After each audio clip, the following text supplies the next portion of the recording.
Vladimir Putin himself interfered with the United States presidential election. According to the reporting of multiple news organizations, American intelligence officials say they can with great confidence report that Vladimir Putin was personally involved in the Russian cyber attacks during the 2016 campaign. Fox News is working to confirm. NBC News and others report the hacking campaign began as a vendetta against Hillary Clinton and eventually became an effort to reveal corruption in U.S. politics and to diminish American credibility on the global stage. The New York Times and the Washington Post last week reported a CIA assessment shows Russia was trying to help Donald Trump win the White House. And all 17 U.S. intelligence agencies agreed and have confirmed that the Kremlin was to blame for cyber attacks that interfered with our election. Still, the president-elect Donald Trump has questioned whether Russia was involved in the first place. This morning he tweeted, "If Russia or some other entity was hacking, why did the White House wait, W-A-I-T-E, so long to act? Why did they only complain after Hillary lost?" As we reported earlier, United States officials did complain. United States officials reported well before the election that Russian hackers stole emails from Democratic officials and gave them to the website WikiLeaks. That was in October. We saw the drip, drip, drip of what turned out to be inconsequential emails, which without question affected the election. Change the outcome? That's another matter. This is about whether the Russians were interfering, and our intelligence agencies say they were. The White House says the FBI was fully aware of Russia's involvement as early as, listen now, September of 2015. So why not say something? Well, officials delayed making public, they say, because President Obama said he did not want to make it seem as if he was politicizing intelligence. The Kremlin has denied all reports that Putin was involved, calling them laughable nonsense. Senior Trump advisor Kellyanne Conway today also blasted the reporting in an interview here on Fox News. People should recognize that there's unsourced, unnamed quotes flying around from folks who either are leaking from previous House Intelligence Committee briefings or from other entities. And what I don't like is they just draw this direct nexus between the possibility of hacking and the election result. And that's just not right.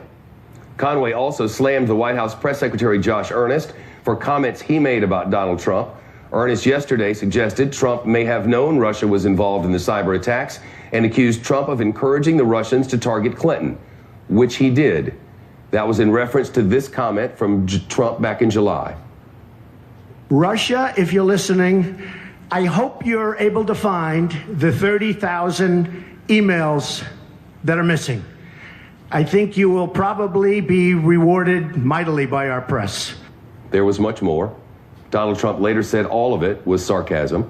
Josh Earnest just hours ago doubled down on his comments.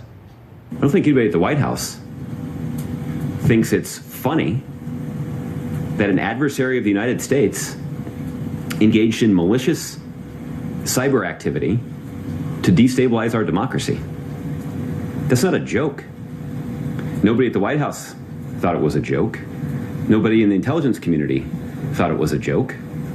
I'm not aware that any members of Congress in either party that was briefed on this matter multiple times dating back to the summer thought it was a joke.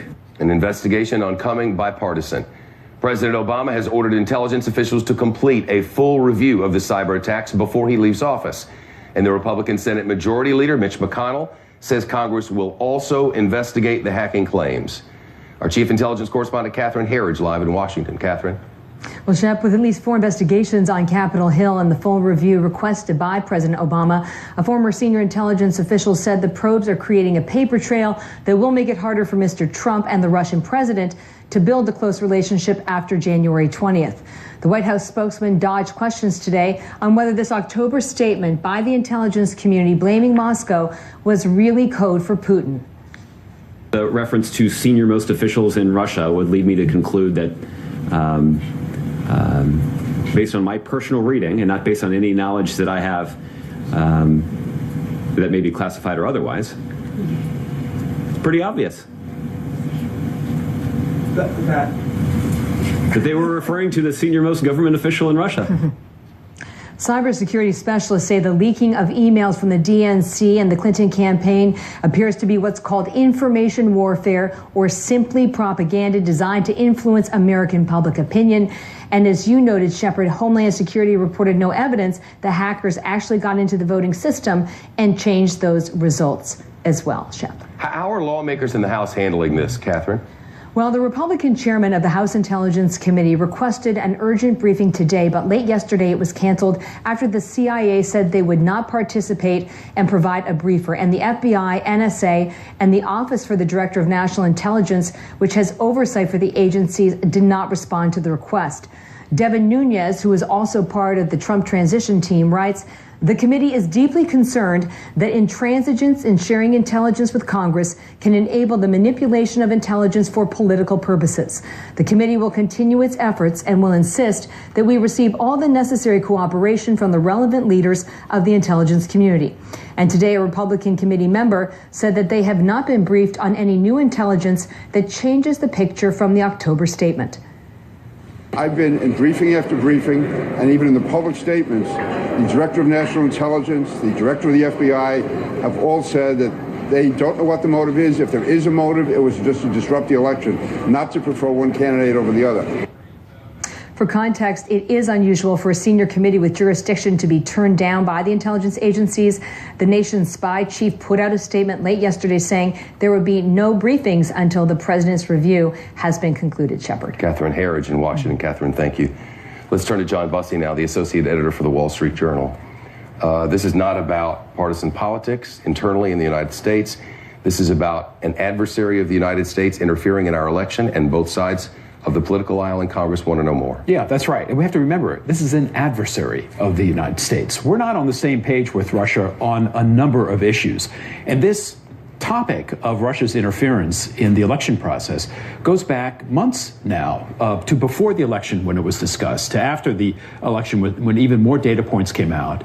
And it became clear that Putin himself was orchestrating this, at least according to the NBC reports and other reports now. We haven't verified it either, but it looks like at the very least the CIA is saying senior-most officials, that's Putin. So why is that? What was Russia seeking to do? It was seeking to undercut Americans' belief in their own electoral process, maybe also a vendetta toward Hillary Clinton, who had criticized Russia. But you also have to ask, Shep, why is it Donald Trump has been accommodating of Putin, of this issue, of Russia in general? Why is there seems to be kind of a soft spot? He praises Putin as a leader. He receives, similar praise from Putin. What is his interest in not coming down hard on this issue, which seems to be a fairly clear one about Russia intervening in our electoral process? And there have been so many others, and there are many suggestions out there. One of great interest to me, at least, was released by the USA Today newspaper just about 16 minutes ago. The headline is from an article by Oren Dorrell of USA Today, and he writes, Dateline Washington, President-elect Donald Trump's controversial soft spot for Russia is based on decades of courting Russians to buy condos in his luxury high-rises and invest in his other real estate ventures. A close look at his business dealings reveal. He goes on to say in the 1980s, Donald Trump was in multiple bankruptcies. He couldn't raise money in the United States. He went to Russia for help and got it. And the report by the USA Today suggests, and this is their reporting, not ours, that it's about money. And it was about real estate, and that's where this came from. Well, we're going to see more as the days progress about what that relationship is between Donald Trump and Russia. But we just have to remember that this is a dangerous world that we're in. Russia is in Ukraine, stirring up a lot of trouble, arming contingents there. They're in Syria. We saw what happened today in Syria. They are sending their bombers kind of close to the airspace of our allies. This is not a friend of the United States. This is a nation state that is run by a strongman, a dictator, who John McCain has heavily criticized, Lindsey Graham has heavily criticized, and we need to be clear about what the relationship is between the president-elect and the leadership in Russia. We're about to have internal conflict yet again in the Republican Party, with so many on the Republican side asking for a complete investigation into this. What lawmaker would not want to know more about a foreign power interfering in our election on whatever level, in whatever way?